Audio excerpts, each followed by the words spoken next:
আসসালামু আলাইকুম। বিডিভিউজ ইনফোটেইনমেন্টে স্বাগত জানাচ্ছি আমি তাসনিম হোসাইন। দখলদার রাষ্ট্র ইসরায়েল কখনোই আনুষ্ঠানিকভাবে নিজের পারমাণবিক অস্ত্র থাকার কথা স্বীকার করেনি, তবে বিশ্লেষক ও আন্তর্জাতিক সংস্থাগুলো অনেকটাই নিশ্চিত ইসরায়েলের কাছে পারমাণবিক অস্ত্র রয়েছে এবং এই অস্ত্রের সংখ্যা নেহায়েত কমও নয়। অথচ মার্কিন যুক্তরাষ্ট্রসহ পশ্চিমা বিশ্ব ইসরায়েলের এই ভয়াবহ গোপন তথ্য নিয়ে কখনোই উদ্বেগ প্রকাশ করে না। অপরদিকে আন্তর্জাতিক নিয়ম মেনে চলার পরেও ইরানকে শাস্তি ভোগ করতে হচ্ছে। 13 জুন ইসরায়েল কোনো উস্কানি ছাড়াই ইরানে হামলা চালায়। এই হামলার লক্ষ্য ছিল শুধু তেহরানের পারমাণবিক কর্মসূচিকে ধ্বংস করা নয়, বরং সম্ভব হলে দেশটিতে শাসন ব্যবস্থার পরিবর্তন ঘটানো। পশ্চিমা বিশ্বের এই দ্বিচারিতার নেপথ্যের কারণ নিয়ে খবর থাকছে আজকের বিশ্লেষণে।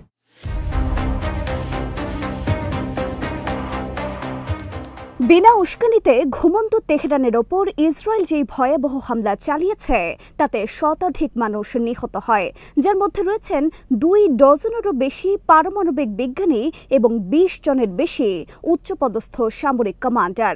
দশকের পর দশক ধরে ইসরায়েল ইরানের পারমাণবিক কর্মসূচি নিয়ে আমেরিকা ও পশ্চিমা মিত্রদের উদ্দেশ্যে আশঙ্কা প্রকাশ করে এসেছে, অথচ এটি আন্তর্জাতিক সম্পর্কের ইতিহাসে অন্যতম শ্রেষ্ঠ পরিহাসজনক ঘটনা।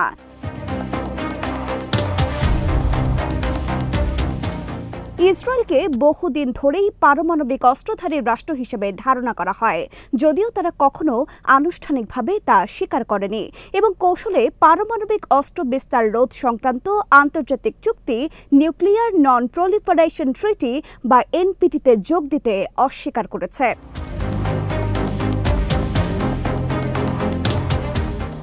ইসরায়েলের পারমাণবিক অস্ত্র কর্মসূচির কেন্দ্র বলা হয় ডিমোনা পারমাণবিক কেন্দ্র, যা নেগেভ মরুভূমিতে অবস্থিত। বিভিন্ন বিশ্লেষক অনুমান করেন ইসরায়েলের হাতে 80 থেকে 200টির মতো পারমাণবিক অস্ত্র থাকতে পারে। ইসরায়েল পারমাণবিক অস্ত্র ব্যবহার বা তৈরি সম্পর্কে পরমাণু ধূসর এলাকা বা নিউক্লিয়ার গ্রে এরিয়া নীতির প্রতি অঙ্গীকারবদ্ধ, যার মানে তারা কখনোই স্পষ্টভাবে স্বীকার বা অস্বীকার করে না। অথচ এতটা লুকোচুরি করার পরেও পশ্চিমা কোনো দেশই ইসরায়েল নিয়ে আশঙ্কা প্রকাশ করে না, উল্টো ইরানের পারমাণবিক কর্মসূচি ধ্বংস করতে চায়।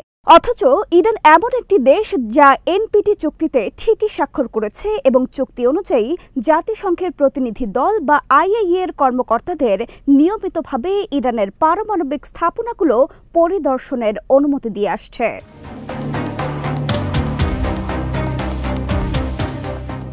ইসরায়েলের আক্রমণাত্মক আচরণ নতুন কিছু নয়। 1981 সালে এই ইসরায়েল ইরাকের এবং 2007 সালে সিরিয়ার পারমাণবিক চুল্লি ধ্বংস করে। উভয় ক্ষেত্রেই আন্তর্জাতিক সম্প্রদায় নীরব থেকেছে, ইসরায়েলকে শাস্তি দেয়নি বা ভবিষ্যতের আগ্রাসন থেকে বিরত রাখতে কার্যকর কোনো পদক্ষেপ নেয়নি। সিমুর হার্শ তার 1991 সালের বই দ্য স্যামসন অপশন এ বিস্তারিতভাবে বর্ণনা করেছেন কিভাবে ইসরায়েল 1950-এর দশক থেকে একটি পারমাণবিক অস্ত্র কর্মসূচি গড়ে তুলেছিল, যার উপর খুব কম নজরদারি ছিল, কেউই তাদেরকে কিছু বলেনি।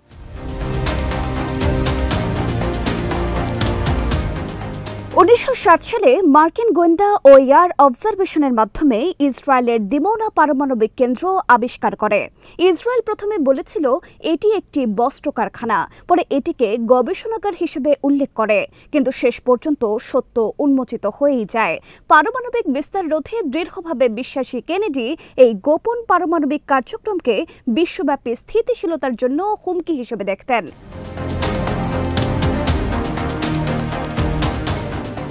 1961 থেকে 63 সালের মধ্যে তিনি দিমোনা পারমাণবিক কেন্দ্রে নিয়মিত মার্কিন পরিদর্শনের দাবি জানান এবং তখনকার ইসরায়েলি প্রধানমন্ত্রী ডেভিড বেন-গুরিয়নকে একাধিক চিঠি পাঠিয়ে স্বচ্ছতা দাবি করেন। 1963 সালের এপ্রিল মাসে কেনেডি হুঁশিয়ারি দেন, যদি ইসরায়েল এই ক্ষেত্রে স্বচ্ছতার পরিচয় না দেয় তাহলে ইসরায়েলের প্রতি মার্কিন সমর্থন অব্যাহত রাখা সম্ভব নাও হতে পারে। বেন-গুরিয়ন আচমকাই পদত্যাগ করেন এবং তিনি কেনেডির প্রশ্নের কোনো জবাব দেননি। বেন-গুরিয়নের পর প্রধানমন্ত্রী হন লেভি স্কোল। তিনিও দিমোনায় পরিদর্শনের বিষয়টি নানা অজুহাতে দেরি করেন এবং এরপর পরিদর্শন করতে দিলেও সংশ্লিষ্ট কর্মকর্তাদের কখনোই পুরোপুরি পরিদর্শন করার সুযোগ দেননি।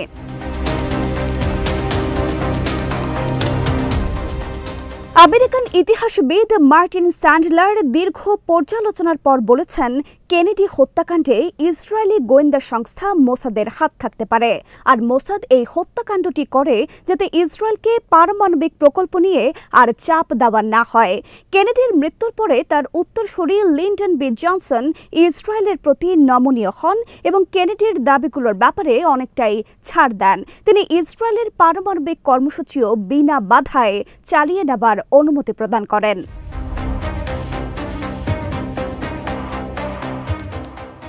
ইসরায়েল কখনোই আনুষ্ঠানিকভাবে তার পারমাণবিক অস্ত্র ভান্ডার ঘোষণা করেনি, তবে ইসরায়েলের হাতে যে নিউক্লিয়ার ওয়ারহেড রয়েছে এর সপক্ষে প্রচুর প্রমাণ পাওয়া গেছে। সবচেয়ে নিশ্চিত প্রমাণ আসে 1986 সালে, যখন ইসরায়েলের পারমাণবিক প্রযুক্তিবিদ মর্দকাই ভানুনো ইসরায়েলের পারমাণবিক কর্মসূচির ছবি ও প্রযুক্তিগত তথ্য ব্রিটিশ সংবাদপত্র দ্য সানডে টাইমসের কাছে ফাঁস করে দেন।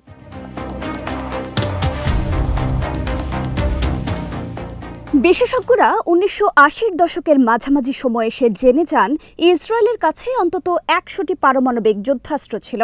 এর পাশাপাশি গোয়েন্দা রিপোর্ট, স্যাটেলাইট চিত্র পাওয়া যায় যা ইসরায়েলের পারমাণবিক সক্ষমতাকে নিশ্চিত করে।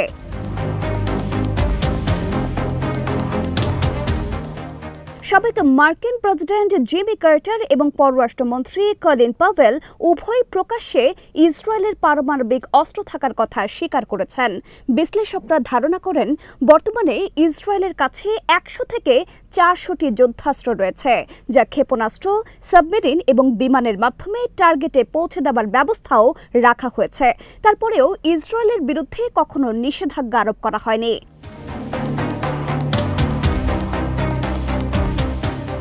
1995 সালে যখন পারমাণবিক অস্ত্র বিস্তার রোধ চুক্তি এনপিটি প্রবর্তিত হয়, তখন মধ্যপ্রাচ্যের অনেক দেশ, এমনকি মিশরও এসে যুক্ত হয়। যুক্তরাষ্ট্র প্রতিশ্রুতি দিয়েছিল ইসরায়েলও এই চুক্তিতে যোগ দেবে, কিন্তু আজ পর্যন্ত ইসরায়েল কখনো যোগ দেয়নি এবং সেজন্য তাদের ওপর কোনো চাপও দেওয়া হয়নি।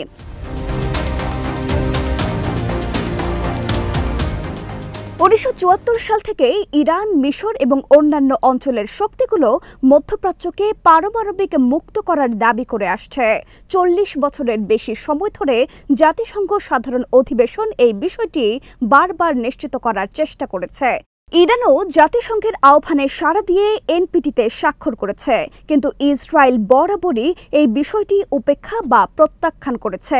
পারমাণবিক অস্ত্র বিস্তার রোধ চুক্তি বা এনপিটি স্বাক্ষরকারী হিসেবে ইরানকে পারমাণবিক অস্ত্র তৈরি থেকে বিরত থাকতে হয়, তবে চুক্তিতে থাকলেও শান্তিপূর্ণ পারমাণবিক শক্তি ব্যবহার করার অধিকার দেশটির আছে।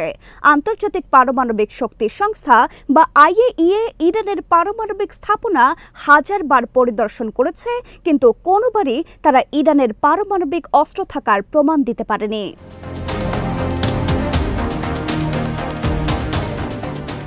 ইসরায়েল এবং বিভিন্ন মার্কিন কর্মকর্তাদের অভিযোগ, ইরান গোপনে পারমাণবিক বোমা তৈরি করছে, তা প্রমাণিত হয়নি। 2018 সালে মোসাদের পাওয়া অ্যাটমিক আর্কাইভ থেকেও ইরানের সক্রিয় অস্ত্র কর্মসূচির প্রমাণ পাওয়া যায়নি।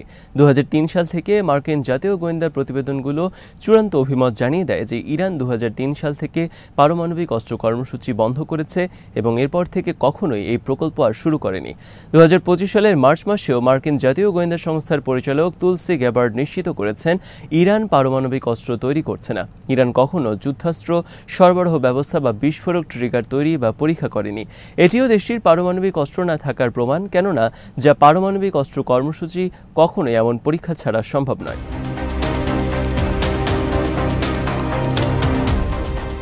ইরানের পারমাণবিক অস্ত্রবিরোধী নীতি প্রণীত হয়েছে সেখানকার বাসিন্দাদের ধর্মীয় ও নৈতিক বিশ্বাসের ওপর ভিত্তি করে।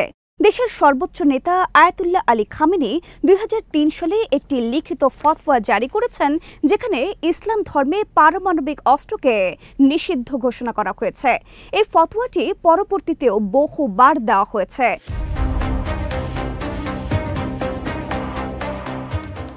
ইসরায়েল এনপিটির বাইরে থাকলেও গোপনভাবে পারমাণবিক অস্ত্র ভান্ডার বজায় রেখেছে এবং কোনো শাস্তির মুখোমুখি হয়নি। ইরান স্বচ্ছতার সাথে পারমাণবিক কর্মসূচি পরিচালনা এবং আন্তর্জাতিক পরিদর্শকদের সহযোগিতা করার পরেও নিয়মিতভাবে শাস্তি ও সামরিক হুমকির সম্মুখীন হচ্ছে। ইরান পারমাণবিক অস্ত্র তৈরি করছে এমন কোনো প্রমাণ নেই। তবু ইসরায়েলের আক্রমণাত্মক পদক্ষেপ যা মার্কিন যুক্তরাষ্ট্র ও তার মিত্রদের সমর্থনে পরিচালিত হচ্ছে এখন দেশটিকে এরকম কোনো সিদ্ধান্ত নিতে উৎসাহিত করতে পারে।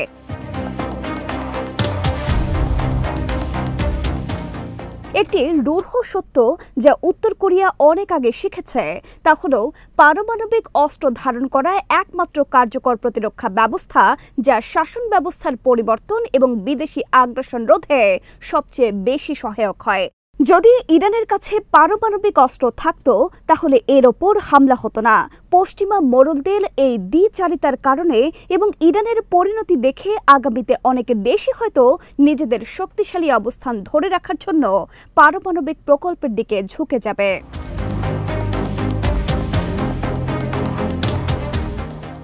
আজ এখানেই শেষ করছি। সমরাষ্ট্র প্রতিরক্ষা কূটনীতির নানা তথ্য জানতে চোখ রাখুন বিডিভিউজ ইনফোটেইনমেন্টে।